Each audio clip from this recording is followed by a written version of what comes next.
Bueno, vamos a hacer oración primero. Por la señal de la Santa Cruz de nuestros enemigos, líbranos, Señor, Dios nuestro, en nombre del Padre, del Hijo y del Espíritu Santo. Amén. Si quieres tomar la oración, por favor. Bueno, si quieren ustedes hacer la oración.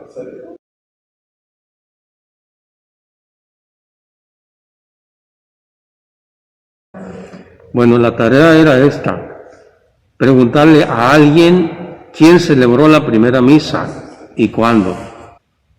Y la otra era memorizar la cita bíblica. Bueno, eso fue lo anterior. Cuando uno comparte lo que uno estudió, es mejor porque se le graba más y está haciendo algo que Dios quiere. Porque Jesús dice: vayan por todo el mundo y prediquen el Evangelio. Entonces, estas lecciones son para escucharlas y después ponernos en acción, aunque sea una cosa pequeña, para irnos acostumbrando a ir hablando de Dios a los demás. Bueno, ahora va a ser otra tarea. La otra tarea es esta: preguntarle a alguien en qué año nació la Iglesia Católica. Esa va a ser la tarea. Y la cita bíblica va a ser Mateo 16, 18, 20. A ver, apúntenle entonces. Ok, entonces, ¿cuál es la tarea? ¿Y la otra? No. Preguntarle a alguien en qué año nació la Iglesia Católica. Ok. ¿Ya, verdad? Ok. Entonces vamos a comenzar. Vamos a comenzar con esto. La Biblia no dice en qué año nació la Iglesia Católica. Eso no lo dice la Biblia. No. Entonces, ¿cómo sabemos que la Iglesia Católica nació en tal o cual año? Eso se sabe por la historia. ¿En dónde encontramos eso? En la cronología de los papas. En la cronología de los papas. En el internet pone uno ahí cronología de los papas y ahí va a salir el primer papa hasta el último. Y entonces ahí se sabe, nos va dando datos para sacar cuentas cuando nació la Iglesia Católica.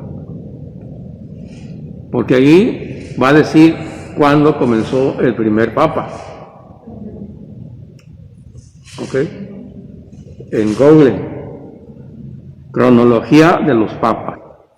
¿Cuándo nació la Iglesia Católica? Y lo estamos viendo por pistas que nos da la historia. Primera pista, cronología de los papas. ¿Eso dónde lo vamos a ver? Lo vamos a buscar en el Google. Cronología de los papas. ¿Ok? Y ahí sale desde el primer papa hasta el actual. Eso es muy importante de tenerlo, ¿ok?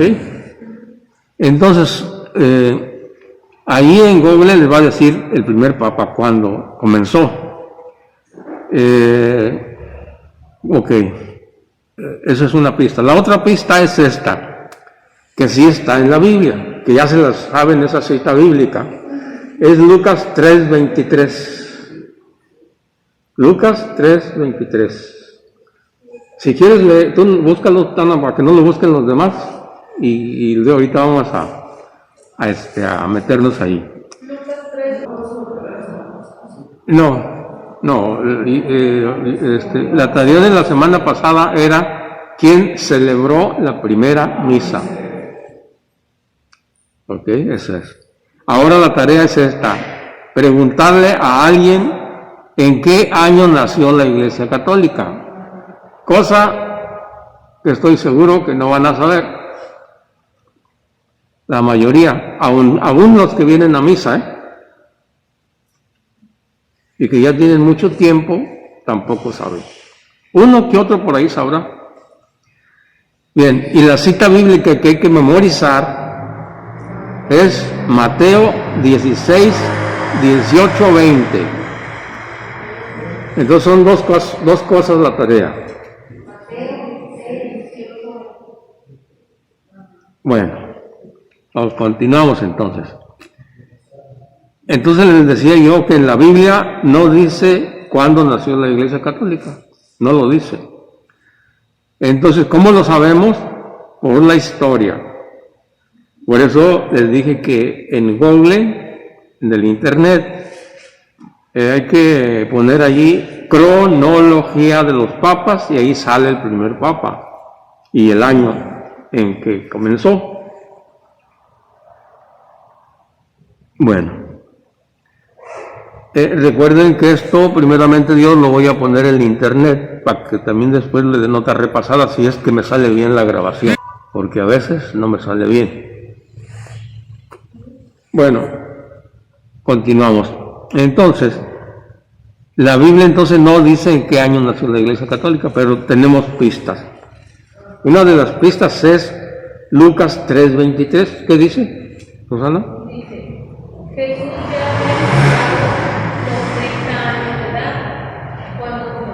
Otra vez. Jesús ya había pasado los 30 años de edad cuando comenzó. Ok. Ya había pasado los 30 años cuando comenzó. ¿A qué comenzó? A predicar. Ya pasaba los 30 años. Ahora, ¿en qué año nació Jesús? En el año 1. Todo lo que oigan así, que no sepan, apúntenlo para que no se les olvide. Jesús nació en el año 1. Entonces quiere decir que a la edad de 30 años comenzó a predicar, y el tiempo se cuenta a partir del nacimiento de Cristo. Entonces es cuestión de pensar, de armar como una especie de rompecabezas. Si Jesús nació el año 1 y comenzó a predicar el año 30, bueno, entonces quiere decir que la iglesia la comenzó a formar el año 30. ¿Cuándo la terminó de formar? ¿Cuántos años predicó Jesús? Entonces la terminó en 3 años. Por lo tanto, ¿cuándo nació la Iglesia Católica? El año 33.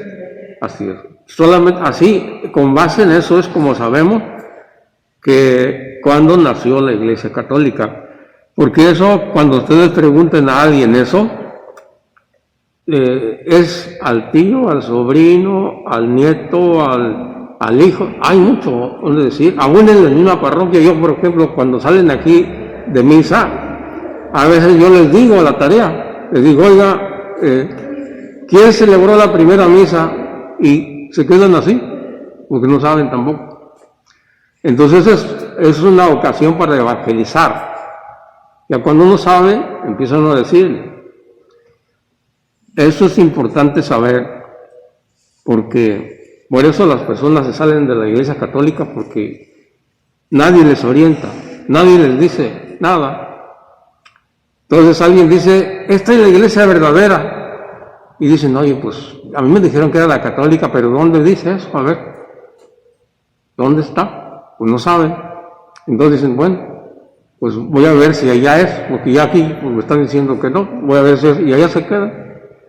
Les siguen hablando y hablando. Bueno. Es que lo que pasa es que hay tanta información en la televisión, en internet, mucha información que ¿cómo se puede decir? Información engañosa. Que sabotea la Iglesia Católica. Es información engañosa, pues. Exactamente, lo que yo les digo. Qué fácil es la gente de manipular con información falsa y sabotear a la Iglesia Católica. Esto da resultado. O sea, si uno va con esto, diciendo esto, por ejemplo, ¿en qué año nació la Iglesia Católica? A veces les interesa, casi la mayoría de las personas les interesa saber eso. Bien, entonces vamos a continuar. Vamos a ver ya ahora la cita bíblica, Mateo 16:18. Para ver, Rosita, si quieres tú lee esa, por favor, y los demás nomás apunten para no interrumpirnos. Y ahora yo te digo, tú eres Pedro, y sobre esta piedra edificaré mi iglesia. Hasta ahí. ¿Quién dijo eso, Jesús. Ya todos sabemos que dijo Jesús. ahora vamos a meternos a la historia. ¿En qué año le dijo Jesús eso a Pedro? Entre los 30 a los 30. Así es. Entre los 30, 32, por ahí así. En un momento determinado de la enseñanza que estaba dando Jesús, dijo eso. Tú eres Pedro y sobre esta piedra edificaré mi iglesia. Ahora de ahí, si discernimos poco a poco eso, ahí dice mi iglesia. Eso es importante detenerlo. Dice mi iglesia y no dice mis iglesias, sino dice mi iglesia, porque hay una iglesia de Jesús. No hay muchas, nomás hay una. Por eso es importante aprendernos esto, ¿verdad? Dice, tú eres Pedro y sobre esta piedra edificaré mi iglesia. Edificaré, dice, va a ser la iglesia él. ¿Qué más dice? Y los poderes de la muerte jamás la podrán vencer. Una promesa de Jesús, que no la van a poder vencer, aunque la cosa se parezca como que ya se acabó, pero hay una promesa de Jesús de que no. ¿Qué más dice? Yo te daré las llaves del reino de los cielos. Le está dando poder Jesús a Pedro. Autoridad. ¿Qué más? Lo que haces en la tierra quedará atado en el cielo, y lo que desates en la tierra quedará desatado en el cielo. Ahí está, le está dando poder a Pedro, porque Jesús forma su iglesia y va a poner un líder en la iglesia, un encargado de su iglesia, ¿sí? Entonces se va a ir él, dejan un encargado para que se quede en su lugar, puesto por él, ¿sí? Sobre esta piedra edificaré mi iglesia. ¿Hasta ahí hay alguna pregunta o se capta bien? Ok, ahora vámonos a otra parte de la Biblia. Sí, sí.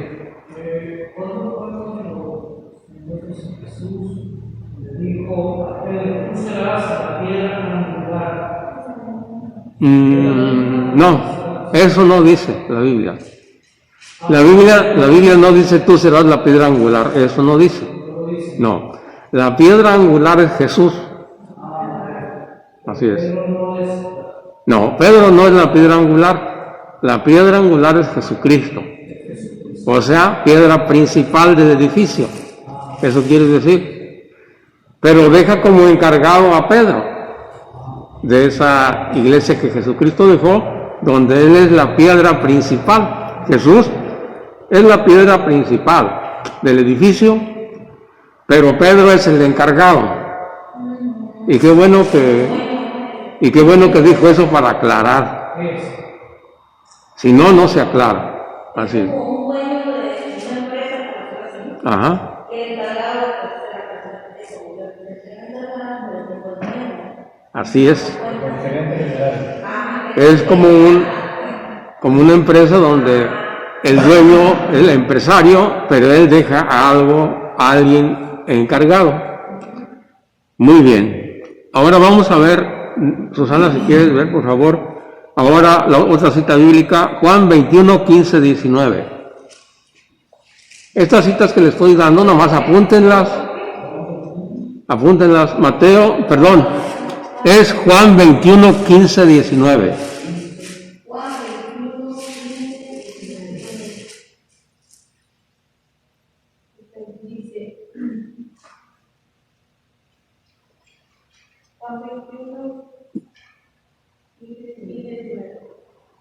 Cuando terminaron de comer, Jesús dijo a Simón Pedro: Simón, hijo de Juan, ¿me amas más que estos?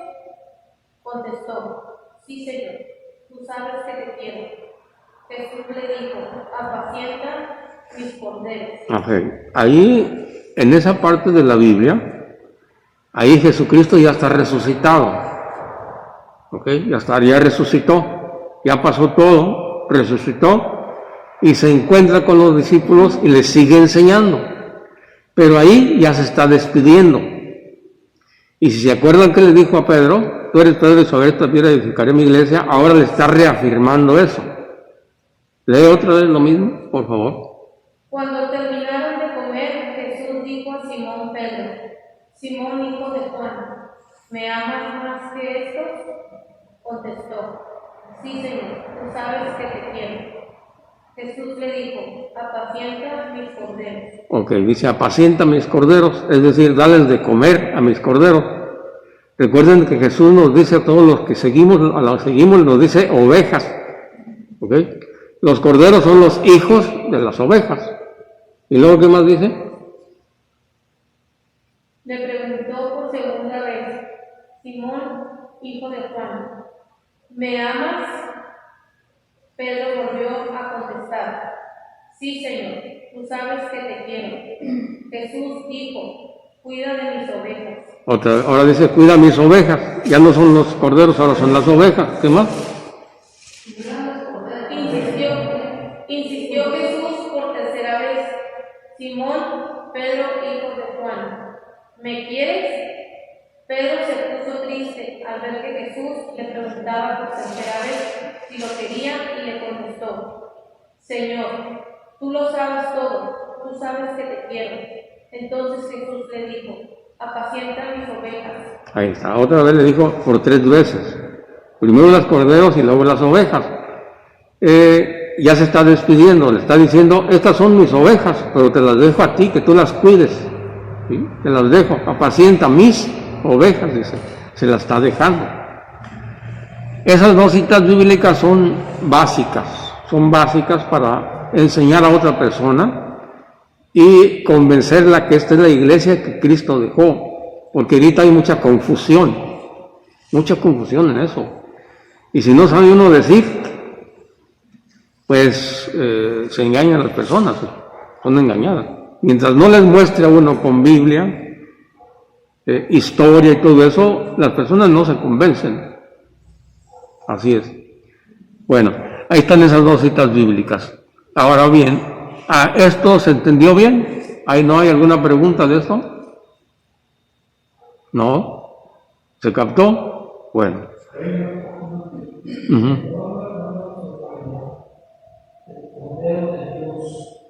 Sí. Así es, sí.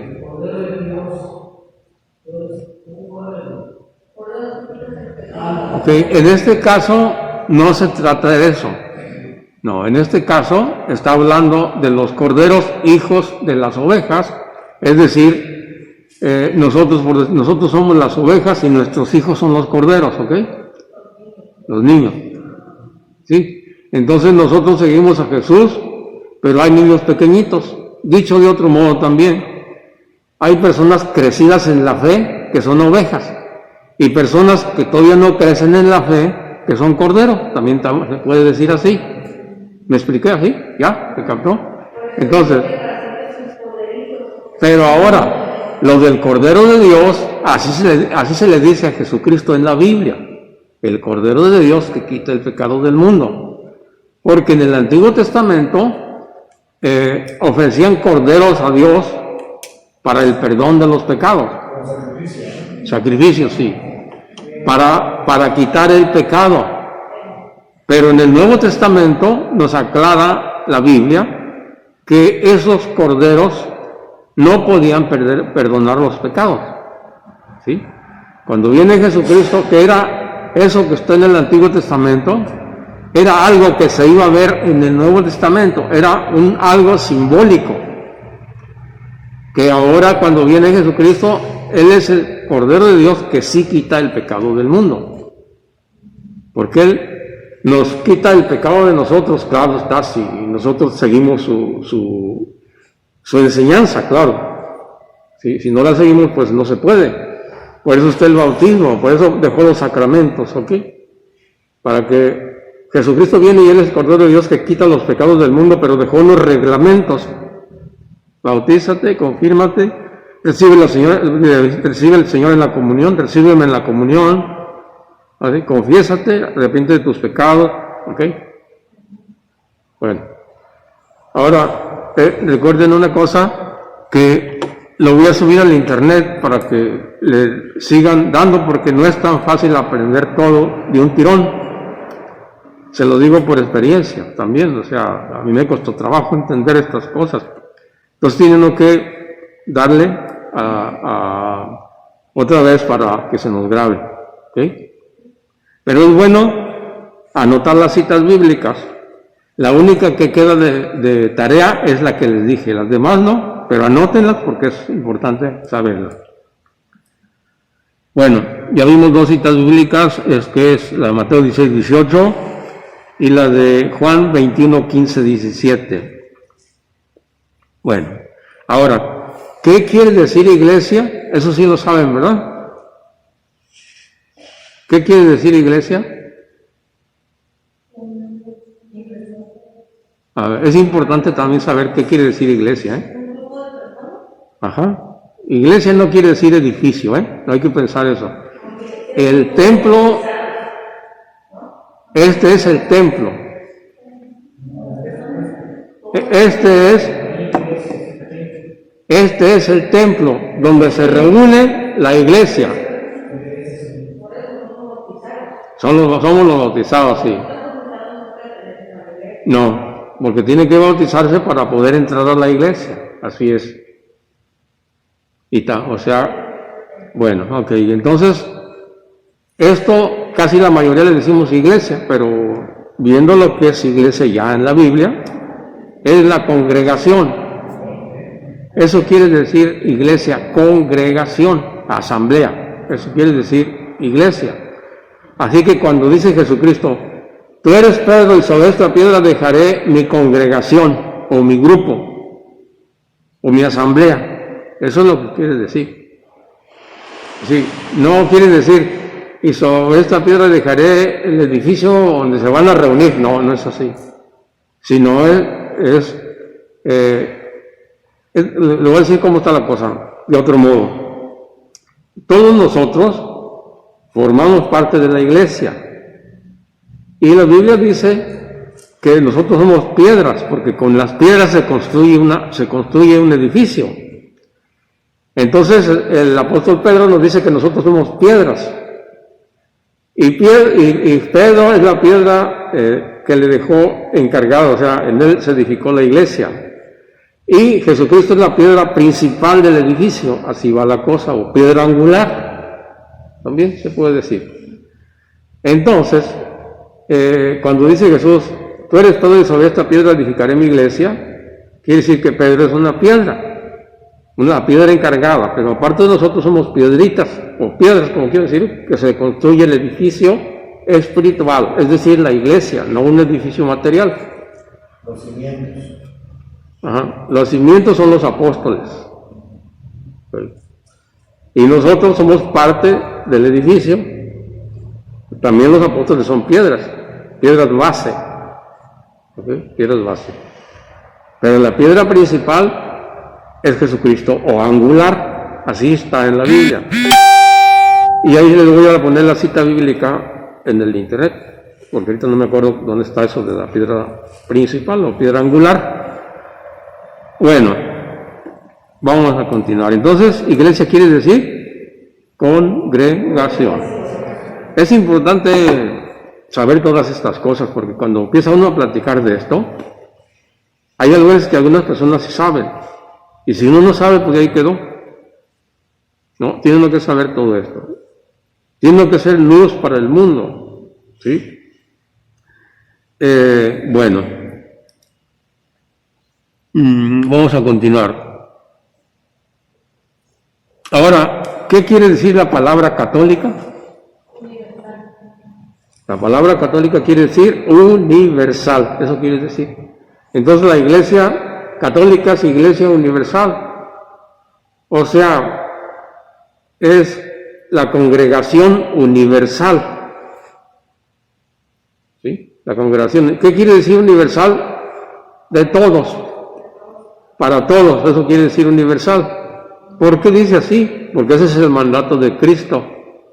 ¿Dónde dice en Mateo 28, 19, 20? Dice, vayan por todo el mundo y hagan que todos los pueblos sean mis discípulos. Es universal la enseñanza de Jesucristo. Por lo tanto, la iglesia católica es universal. Eso quiere decir católico, universal. Así es. Pero no universal, pare de sufrir, porque esa es otra cosa. Esa es una secta. Sí, bueno. Entonces, la palabra católico quiere decir universal.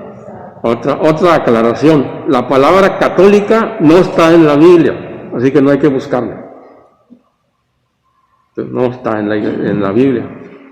¿Por qué no está en la Biblia la palabra católica? Porque se le comenzó a decir católica hasta el año 107. Hasta entonces le comenzó a llamar católica. Ha tenido 4 nombres la Iglesia Católica. 4 nombres ha tenido. Vamos a ver los 4 nombres que ha tenido, ¿ok?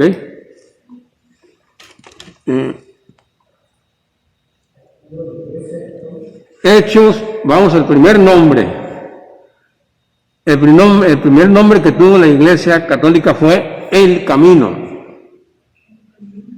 A ver, Musa, Hechos 9:2, por favor. A ver qué dice. Y los demás apunten nada más la cita bíblica. Hechos 9:2. 9:2. Y les pido poderes escritos. Y les pidió. Y les pidió poderes escritos para la sinagoga de Damasco, pues quería detener a otros seguidores del camino. Encontrar a hombres y mujeres y llevarlos presos a Jerusalén. Así es, el apóstol San Pablo, que no era al principio de la iglesia, perseguía a la iglesia y dice que todos los seguidores del camino los tomaba presos. Ahí mismo, ahora pásate hasta el 19:23, Hechos 19:23.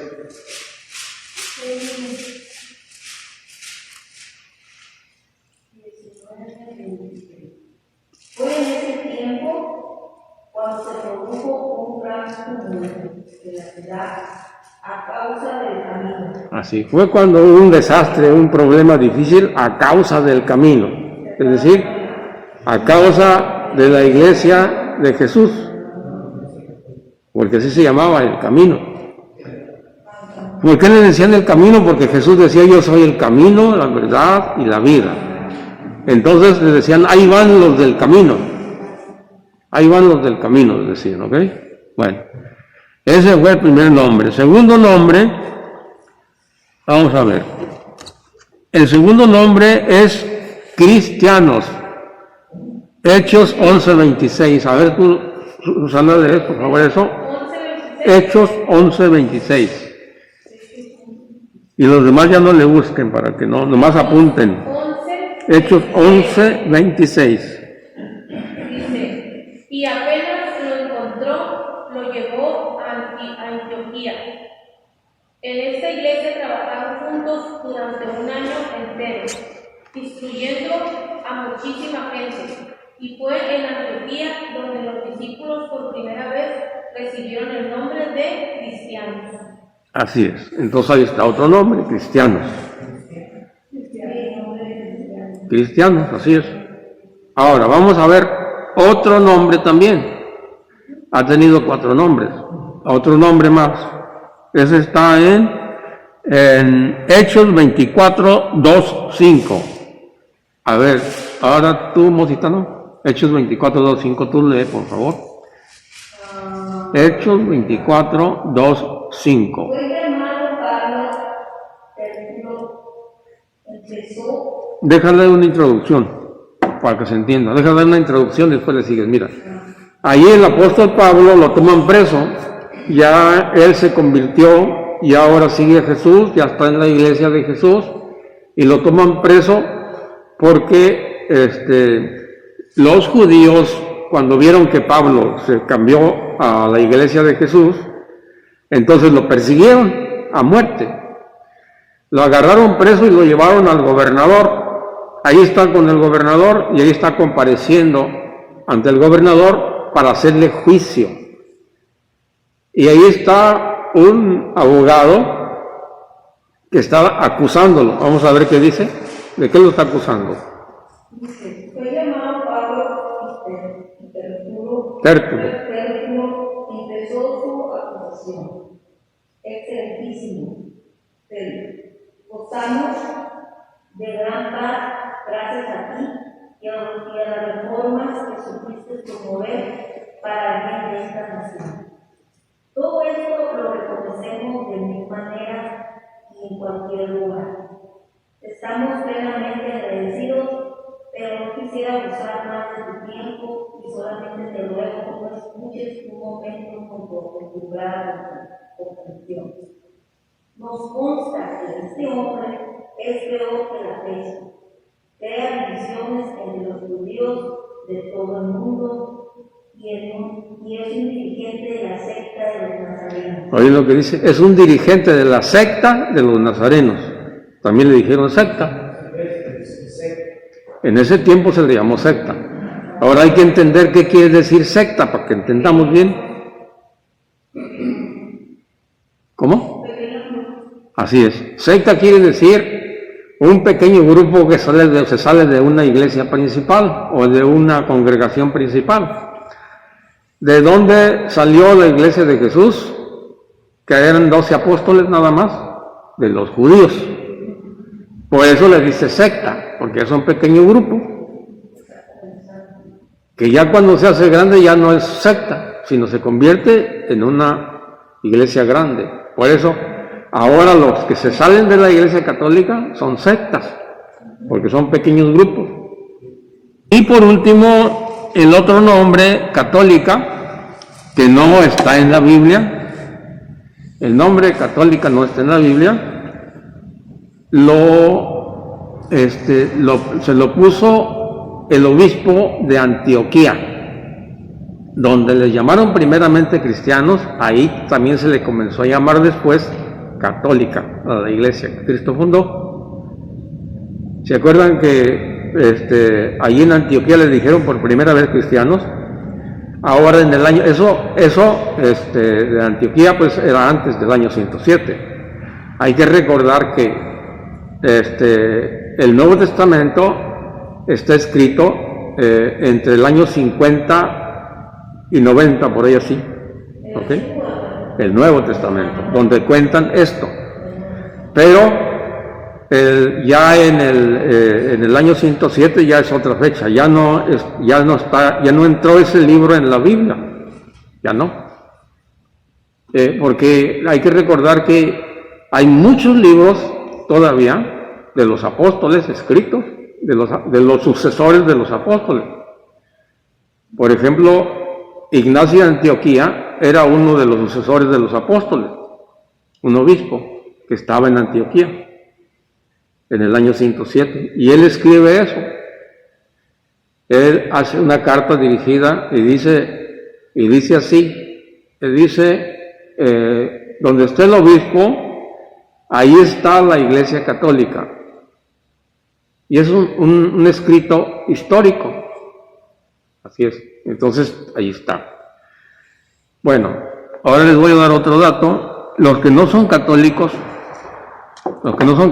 dicen así, que muchos dicen que Jesucristo no dejó ninguna iglesia. Unos dicen eso, porque hay variedad. Otros dicen que sí dejó una iglesia, pero que después vino Constantino en el año 315 y que pervirtió la iglesia y que ya no sirvió. Eso dicen otros también. Entonces, para echar abajo eso, está Mateo 28, 19, 20. Ahí está, Jesucristo dice, yo estoy con ustedes todos los días hasta el fin del mundo. Entonces ya no queda eso. Eso ya no queda. Y también recuerden que le dijo a Pedro, dijo que no va a poder vencer nada a esta iglesia. ¿Sí? Tendrá sus sacudidas y todo, pero no, hay la promesa de Jesús que va a estar siempre. Así es. Sí. Entonces eso está en Mateo 28, 19, 20. Muy bien. 28, 19, 20. Ahí es donde dice Jesús, yo estoy con ustedes todos los días hasta el fin de la historia, hasta el fin del mundo. Mateo 28, 19, sí, El Mateo 28, 19, 20. y se vayan pues y hagan que todos los pueblos sean mis discípulos. Esa es la primera. Sí, síguele. Bautízalos en el nombre del Padre y del Hijo y del Espíritu Santo. Adelante. Y enséñeles a cumplir todo lo que yo les he encomendado a ustedes. Yo estoy con ustedes todos los días hasta el fin de la historia. Ahí está. Es una promesa de Jesús. Él va a estar hasta el fin del mundo. Entonces ya ahí se quita eso. Ahora, la otra cosa, de que se echó a perder la iglesia, otro argumento más, es este. La Biblia la hizo la Iglesia Católica el año 382. Entonces, si la iglesia se echó a perder el año 315 y la iglesia hizo la Biblia el año 382, entonces ¿para qué traen la Biblia los protestantes? Si la hizo una iglesia que no sirve, que está mal, que ya se pervirtió, entonces quiere decir que los libros que ella escogió para hacer la Biblia no están bien. Entonces, ¿para qué traen la Biblia ellos? Si esa Biblia no la hizo una iglesia que no sirve, que ya se echó a perder. Ok, pues todo eso es para echar abajo todo argumento. ¿Sí?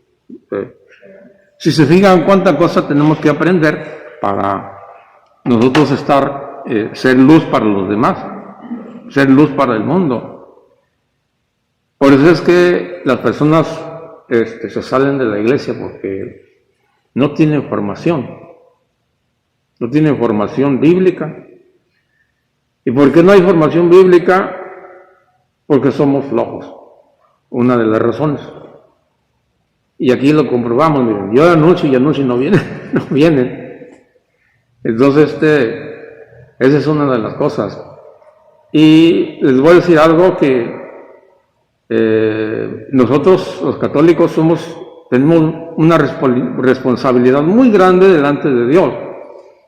¿Por qué? Porque nosotros estamos en la iglesia que Él dejó.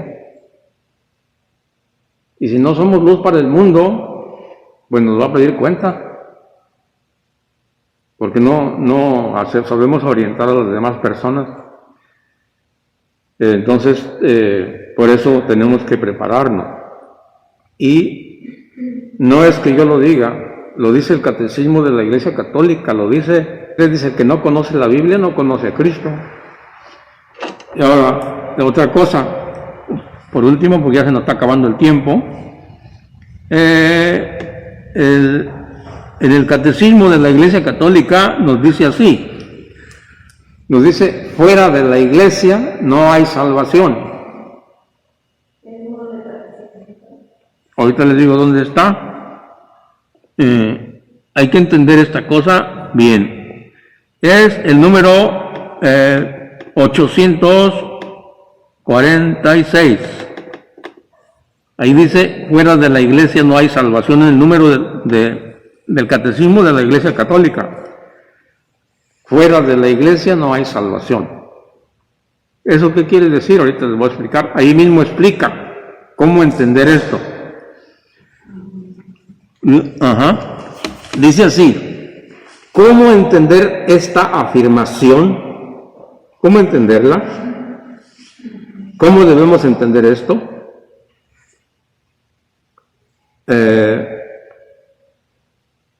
Dice así, el Santo Sínodo, basado en la Sagrada Escritura y la tradición, enseña que esta iglesia peregrina necesaria para la salvación. Esta iglesia que Cristo dejó es necesaria para salvarnos. Luego dice, porque Jesucristo se hace presente en esta iglesia, en la Iglesia Católica, porque Él la dejó. Por eso dejó los sacramentos. Para entrar a la iglesia tenemos que bautizarnos, ya sabemos todo eso. Por eso no podrían salvarse. Oigan, esto es importante, porque no es el corte parejo. Oigan, por eso no podrían salvarse los que, sabiendo que Dios fundó una iglesia y la abandonan, no se pueden salvar. Una persona que sabe que esta iglesia la dejó Jesucristo y se sale, no se puede salvar. Eso lo dice la Iglesia Católica. Esta afirmación no se refiere a los que sin culpa alguna no conocen a Cristo y su Iglesia. A eso se refiere, ¿sí? No se pueden salvar, pero no es corte parejo, sino que los que no tienen culpa, que no conocen a Cristo y a su Iglesia, esos no tienen culpa. Ok, entonces,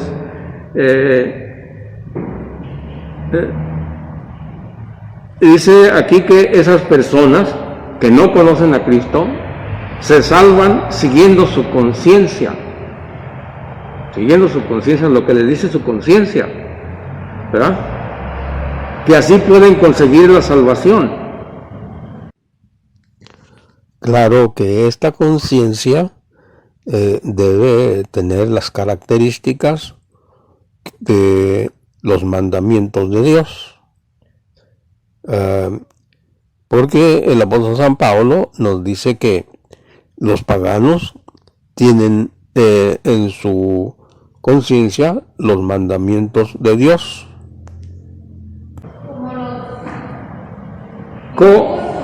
Los que no tienen culpa, ejemplo, una persona que nace en una religión que no es católica, no tiene la culpa. Un protestante que tiene hijos y sus hijos no conocen, no tienen culpa. El que tiene culpa es el que se salió de la iglesia, ese es el que tiene la culpa. Pero los que nacen en una secta no tienen culpa. Pero eso no quiere decir que hay que dejarlos.